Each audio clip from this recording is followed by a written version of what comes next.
William's having a meltdown about hotel rooms. Jordan's got some cooling advice for the summer heat. Ice cubes up your ass. We've got some advice for a stolen dead dog. And Jordan's discovered my butchest quality. Your sneezing's the most straightest thing about you. Most straightest. Yeah. You don't even know. Hello and welcome to Help I Sexted My Boss, the podcast where we help you navigate the challenges of modern life, answering your 21st century questions and finding solutions to those everyday problems and dilemmas. Like, what should you do if you can't get to sleep? Well, you could perhaps listen to me on BBC Sound's Sleeping Forecast. What's that? It's where I read something to you. You can play it and fall to sleep. Okay. How do you forgive someone who went to Glasgow without you? I had in my diary ahead of this. Can you remember this time last year, I put in my diary, do not record sexted. Because, but you weren't too bad, to be fair. But Madam over here was so flipping miserable. I was pretty bad. Yeah, but not compared to... I was so bad. Cheery chops here. I missed Elton John and went and watched it at home. Right. And I've got Elton John in my toilet. That sounds weird. Why have you got him in your loo? No, I've not. I've got Elvis in my loo. It's Elton John in my spare room. It's chained at bed. It's a long story. Also, if you can't sleep, it is hard to sleep in this weather. I think we're becoming a country that needs aircon, but then aircon's coming bad for the environment. Yeah. I say it every summer. Get yourself a dustpan. A dustpan? I haven't told you this. Oh, come on. If you can't sleep, it's a bit hot in your house, you ain't got a fan, get your dustpan, give it a wipe down, and just use the actual dustpan. It makes the best wafter. Have I not told you this? Oh, it's the best. You've had a few wafters in your bedroom. Promise me. Right? Wherever you are now, if you've got one and you're feeling hot in the heat, even though it's not been the best summer so far, get a dustpan and just waft yourself with it. It makes such a good wafter, such a good fan. Buy a fan. And what do you do if you accidentally sex your boss? But we're not usually lagging out, so we William Hanson, the UK's leading etiquette expert. No, we're not Jordan North, radio presenter. I'm more PG Woodhouse. You're more PG Tips. Do you know who PG Woodhouse is? He's an author. That wrote the Jeeves books. The butler? Yeah. Jeeves the Butler. Wasn't that we... Stephen Fry, Hugh Laurie? Yeah. Yeah, but that was based on the books that PG Woodhouse made. Oh, anyway, thank you to Edmund in Tokyo. Konnichiwa, who sent that in. What's that mean? I actually forget. I think it's thank you. Konnichiwa. Or is it hello? Oh, it's hello. Who should we toast to? Well, I would like to toast. Could you do the Debonnaire for me again, please? Hello. I would like to toast Rachel, who, after listening to our episode Help, I'm Felching, asked her Google Home what felching was whilst eating. Oh. And actually, my sister-in-law, Rebecca, also messaged me suddenly with, oh, good God. And I thought, what's happened? And then she said that she had to Google felching as well. So shout out to Rachel and also to my sister-in-law, Rebecca. I think maybe a good rule for life is don't Google anything that we say whilst eating. Yeah, well, don't, anything we say on this podcast. Should we toast? Yeah, let's toast. I cringe the people that listen to this and we're talking about felch. Well, we weren't talking about felching, we're talking about felching. Yes, Felicity Ching. Ooh. Delicious. Oh, it's got a kick today, baby. Nice. Yeah. Really How's everything going for you? Yeah, all good. Do you have a top hat? I'm sorry? At the time of recording, I need a top hat. I don't have a top hat, no. I thought you'd have a top hat. No. For morning dress, yes, you got to wear tails. Yes. Which isn't great when you're quite short. Makes you look shorter, I think. You know the shoes you wear, the black shoes? Yes, black Oxfords. Oh, is it Oxfords? Yeah, just Oxford you wear with a suit. You can't wear shiny ones that you wear with patent leather, no. Tuxedo. Heavens, you no. know the shiny ones. Please don't wear that to Royal Ascot. No. You'll be laughed out to the Royal Enclosure. I'm not in the Royal Enclosure. Well, then hang on, why do you need tails? Well, where are you? In Ascot. Yes, but there's the Queen Anne enclosure, there's the Village enclosure. You don't have a top hat? No. Do you know how much black silk top hats are? No. Like £6,000. Yeah, for an hat? To buy, you have to. Most people hire them. They would stop being produced in the 1960s. For a hat? For a hat, yes. £6,000 for an hat? Hat. Could I just get one from a fancy dress shop? Well, make sure you pull the rabbit out of it first. I couldn't. I've got visions of you going around Royal Ascot doing magic tricks. I could just get one from a fancy dress shop, couldn't I? No. Mr. Smithy's. No, darling, no. It's not the time or place. I'm just going to sack this off. It's too much stress. It is not a place you don't want to have. They won't let you in. No, I know. Like, doesn't matter who you are, you're just not going in. I'm stressing about it. But you're looking for a topper. Yeah, a top hat. Top hat. They're sometimes called toppers. Not, by the way, here's a bonus etiquette etymology for you. They're not called top hats because they're worn by top people, as some people, basically. If you sort of Google why top hats called top hats, some resources say, well, it's because they were worn by the top of society. Absolute rubbish. What was it then? Just because they go on the top of your head, and basically people weren't very creative, and they make you look tall. Did it? You should get one. Cheers. So I don't just wear normal black shoes. Just black, yeah, like you wore to my wedding. Those shoes will be fine. Just well polish them up. I'll polish my shoes. Don't you worry about that. Do you do cloth on, brush off, or do you do brush? Sometimes if I'm doing them Properly. You put it on with a soft brush. Okay. And then off with a hard brush. So you're brush. army, so you're brush. Yeah, brush. Royal household is cloth brush. Oh, is it? And then, you can use a cloth, and then you buff them. You've got quite strong wrists from all that buffing, haven't you? How do you know? I know a well-used wrist when I see one. Well, not that wrist. Anyway, what's going on in your life? What's been going on this week? Well, we've had the election, so I know I'm going to have to stand at another point. But if I do become Prime Minister ever, I am going to ban chummy hotel room signs. Why? Where we stayed on tour quite a lot, they're one that are going to feel the rough edge of my tongue when I become Prime Minister. When they say, do not disturb unless you're a pizza. Do not disturb, genius thinking. These are all ones I've seen on my travels. Cute. Or where on the other side often they have like, please service my room.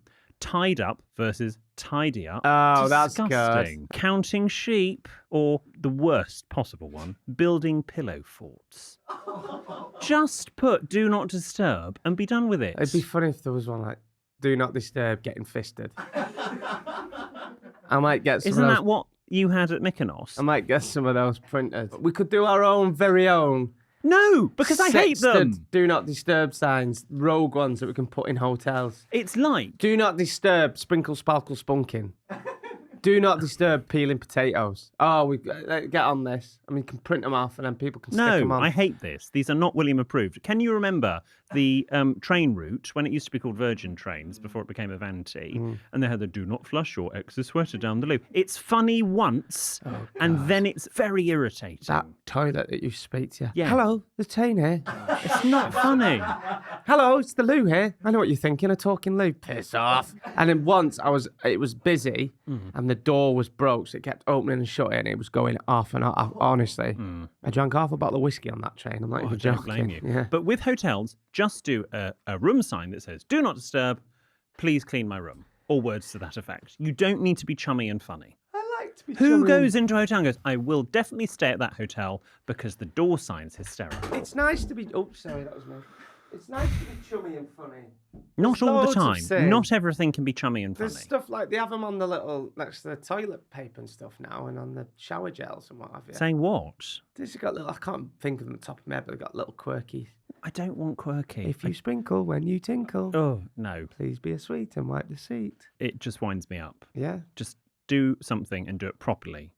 I just do it straight. The other thing that's winding me up, that's grinding my gears... For God's sake. No, I mean, I'm actually going to be serious here, and I'm not looking for laughs here, but I'm noticing it more and more. I'm not going to name names, but there are certain male newsreaders... Oh, well, you know half of them. No, I don't know these. Most of them. Who read the news not wearing a tie. No. I've noticed this. You are reading about the loss of atrocities in all sorts of regions, poverty, an absolute political shit show. Put a flippin' tie on. I might go to my grave on this. Before the pandemic, that would have been normal. But now, like casual, you go in Mossborough now, half of it's not even suits anymore. No. People don't wear suits anymore. It's old-fashioned. And that's fine. In the office and stuff. I don't think you need a tie. You're reading the news. I don't think you need a tie for news. Have some respect for the stories and the thing. You're not... How does wearing a tie show respect for reading a story? You don't have to, some do, but I've noticed. You're not presenting Love My Weekend. I did think the other day, I watched one of them, and he had a grandad collar on. No. I promise you. And he's a good newsreader. Yeah. No, that would... Had a grandad I know collar. exactly who you mean. Yeah. Yes. I don't mind an open shirt. Maybe for news at 10. I haven't seen no ties on news at 10, to be fair. But for any news, you're reading about awful stuff. Why do you have to wear a tie? Well, you obviously just don't get it. Why? Is a tie... This is so political. I'm sorry, it's a comedy podcast. But newsreaders have now started to become... They're not the focus. They're not meant to be the story or the focus. It's very Americanized, isn't it? Yes. You're meant to be neutral. We're meant to know nothing. So actually, your fashion sense should not really be noticeable. I think there's a lot more going on in the world than you get wound up about newsreaders wearing ties. Well, I just think they should have some respect for what they're reading. How many ties do you own, William Hanson? Quite a lot. Do you actually? Yes. I've never seen you in a tie. You never wear ties. Excuse me, my wedding. In a wedding, yeah. I wear ties at weddings. I wear ties for my proper job. Do you? Yeah, all the time. Very useful ties. Because they hide stains, they hide the buttons. Do you do a Windsor knot? I do, or a half Windsor, depending on the thickness of the tie. What should lady newsreaders wear, in your opinion? Well, clothes is always preferable. Well, yeah. Covered shoulders. Have a day off. What? It's 2024. Well, it's just my opinion. Okay. Call me old-fashioned. Well, just think there's a lot going on in the world and we should have some respect. Like my grandma used to say, opinions are like arseholes. Everyone's got one. Thank God. Should we go on to my etiquetteology, or do you have anything else to share with the group? I'm a bit low this week, I'm not going to lie. Are you? Not low, is it? I'm just like, there was something else I wanted to tell you that's been going on.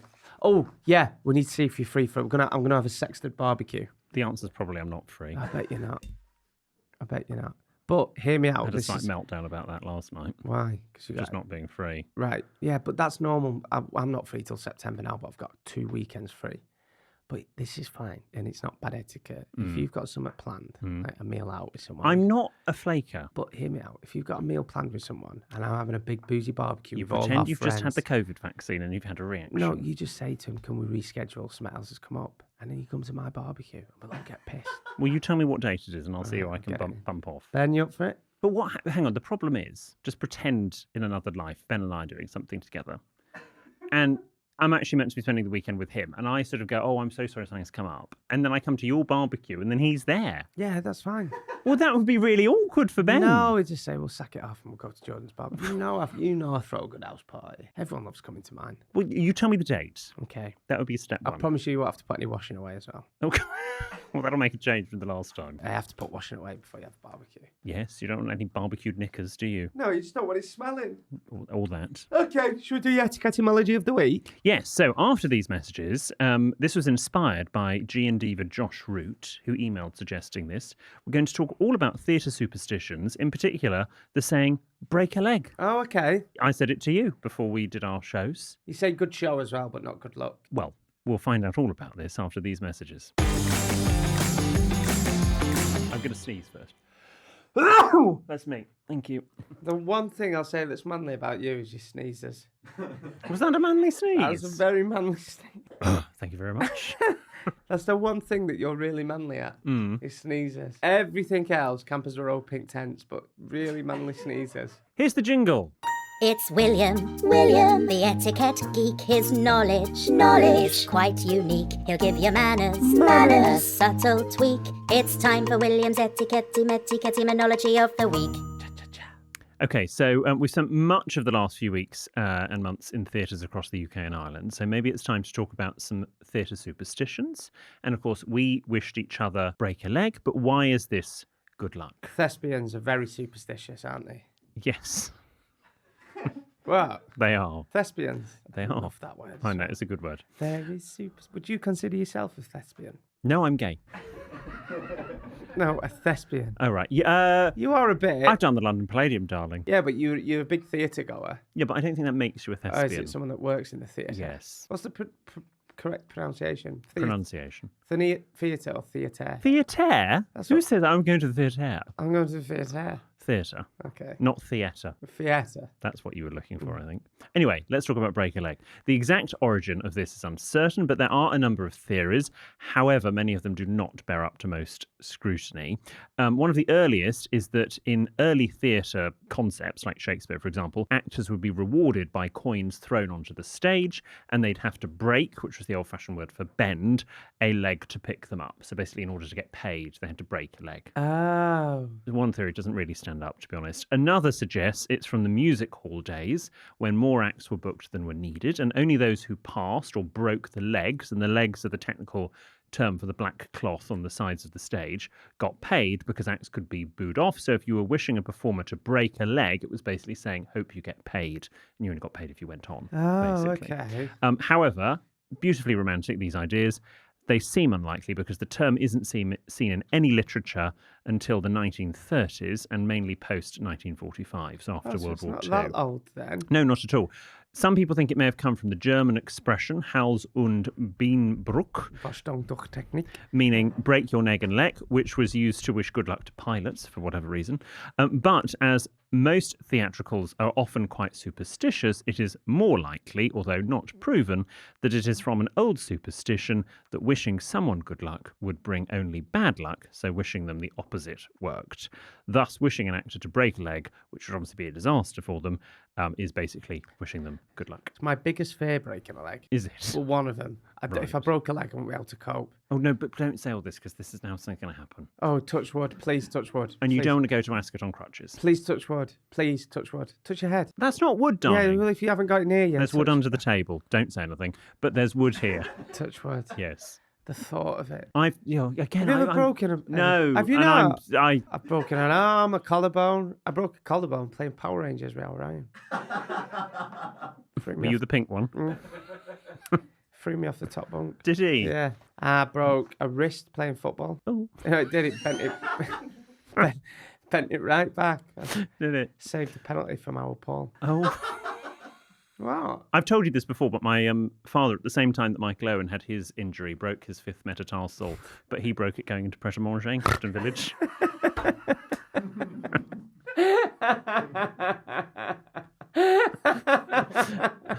Literally, and also that Pret-a-Manger on the triangle in Clifton is tiny, the step, and he broke it on that.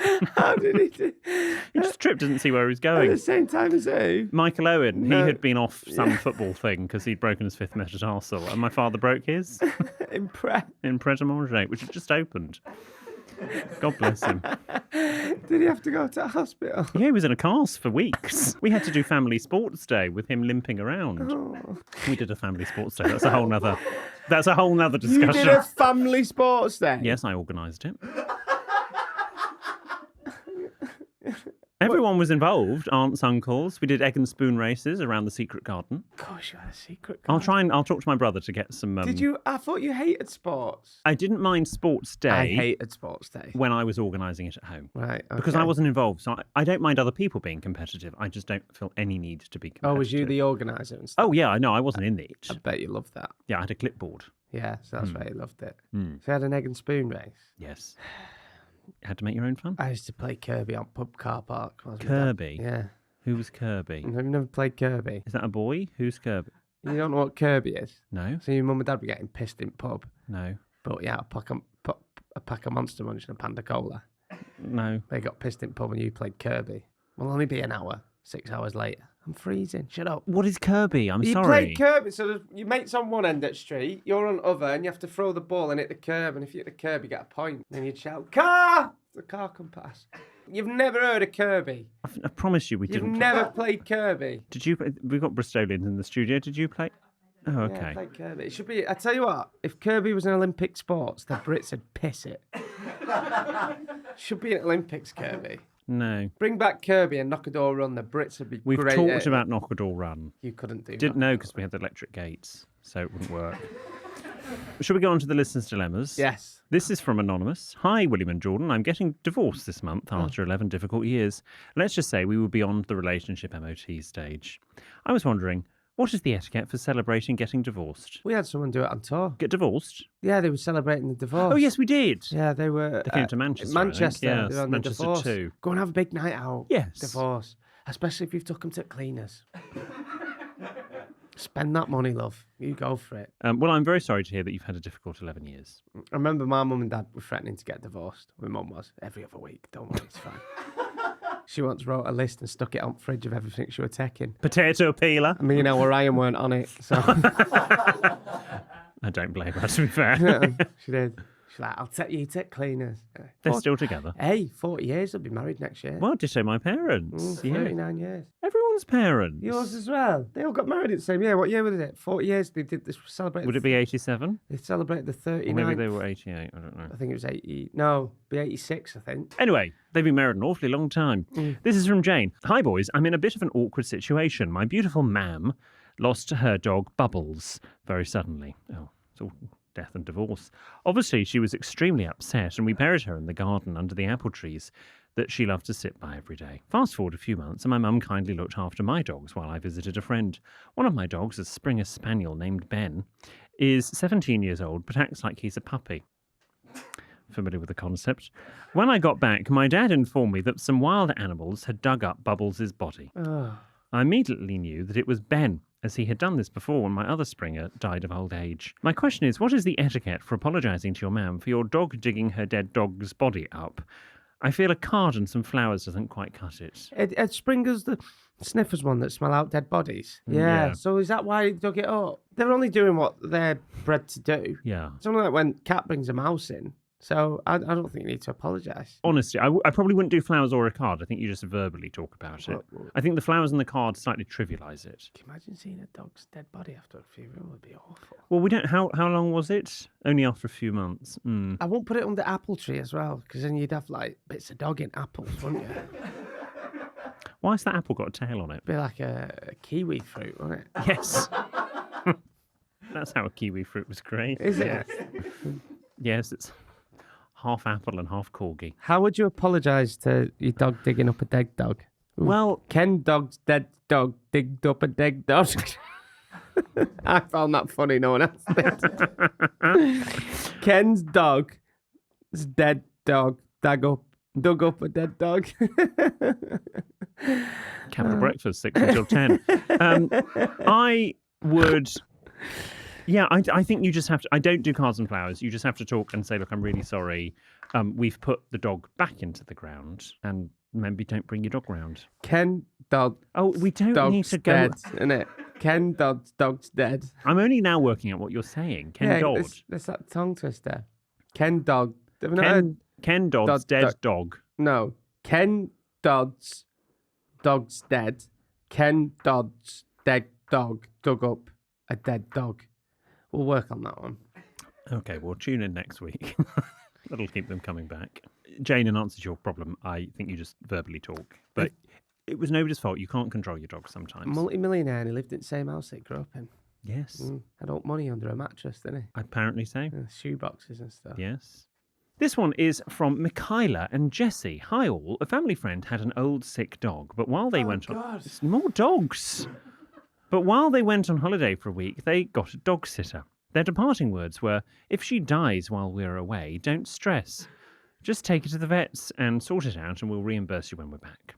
God. Unfortunately, the dog died while they were away, and this poor girl didn't drive. So imagine not cancelling your holiday for that.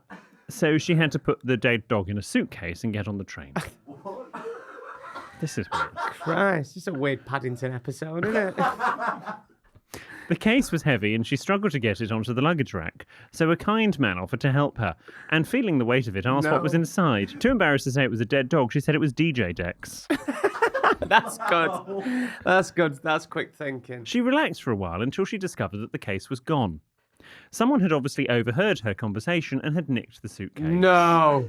Shut up. This can't be real. The poor girl cannot be real. Had to call the owners not just to tell them that their dear old dog had died, but that she had been stolen.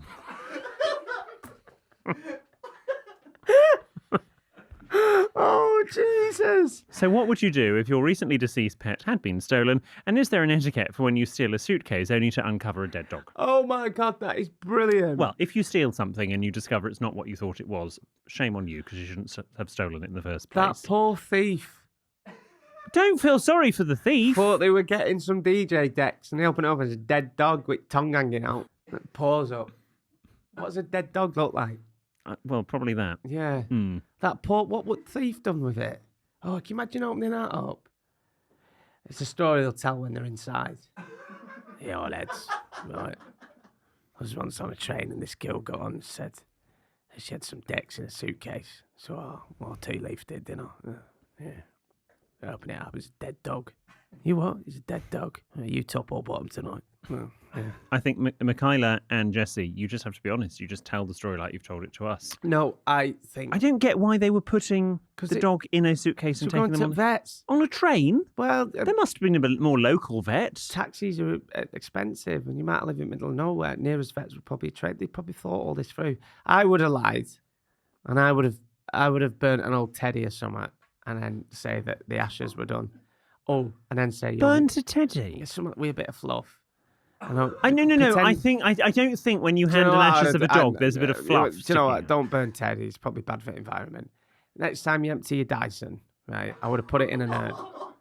I would have put your Dyson in an urn, right? Little doggy urn. Or just get some ash from the fire. Or just get some ash from the fire. Might be the more. Say, there's your dead dog. It's all sorted, and you owe me 500 quid. And everyone's quid's in. I'm not sure that's... I would. Did you have a teddy? Yeah.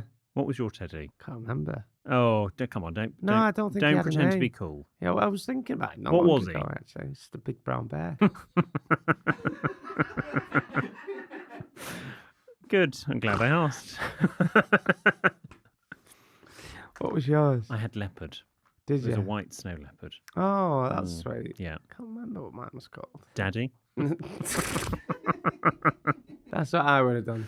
This one's from Lucy in France.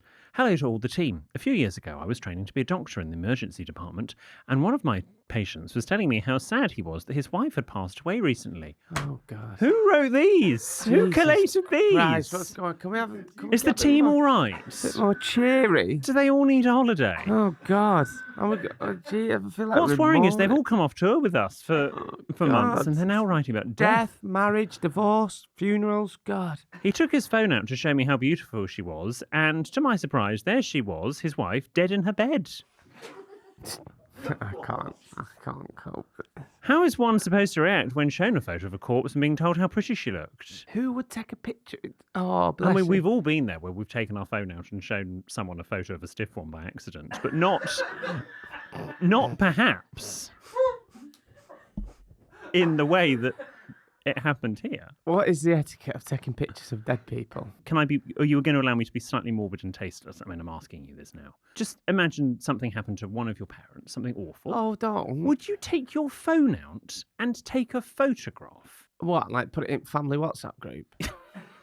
No, but it doesn't matter what you do with the photo. No, I just don't think you take would. a photo. No. The only people that should be taking photographs of dead people are pathologists. Yeah. And other than that, you don't take photos of corpse. Yeah, let's all look. And you don't take pictures at funerals either. Don't do selfies and stuff. Oh my God, I wrote about her in my Bad Manners Awards years ago for the Mail, but there was a American influencer who did a selfie with her, I think it was her father, open casket, and posted it on the internet. Yeah, it's very odd. American of open caskets. Oh. Yeah, I've never seen an open casket. I wouldn't want to. Have you ever seen a dead body? Yeah. Oh. It's my grandma. Oh. Yeah, I wouldn't do it again. No, when my grandfather died, I was asked, do I want to go and see him? And I said no, and I'm very glad I did. Yeah, don't. You never get that image out of your head. No. And she was like sewed into the coffin. It was weird. She was sewed into the coffin? He had like this dress, and she wouldn't have worn that. She should have had a cardigan and slippers on, bless her. We've got one more. Oh, God. Let's see if this picks it up. Jesus, who's dead now? Guess who's dead? Chuck me the phone book. I'll have a guess. This is from Karin. Dear Jordan William, I had some new neighbours move in a few months ago. They'll be dead by the end of this letter. They're a couple in their early 20s, well, maybe not, and keep themselves to themselves, so this arrangement suits me very well. It's a big house which was on the market for 1.8 million Canadian dollars. Jeez, how much is that in British? And I was wondering how two young adults could afford such a big mortgage. Oh, that's so nosy. Well, yesterday I found out. I saw an Instagram reel featuring my female neighbour in an airport being an Insta babe. After a little more stalking, I realised that my neighbours are a couple on OnlyFans. Oh, fair play to them. As well as Pornhub, making them porn stars. The fact that they are working in the sex industry is not a problem at all for me. The issue lies in the fact that I spotted my house featured in the background of some of these videos. My parents were house sitting for me a little while ago and decided to go out to catch the eclipse.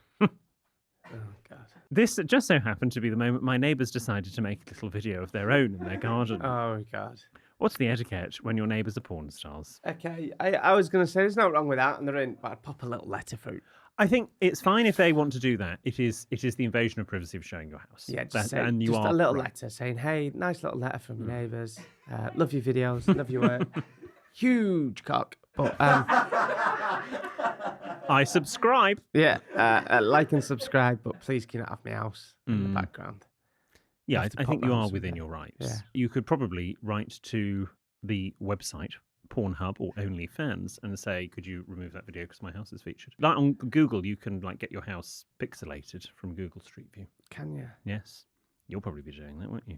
As soon as we finish. Yes. I thought so as I said it. I didn't know that. That's quite a lot of pixels. Are your neighbours porn stars? No. No? Oh, I didn't tell you, did I? What?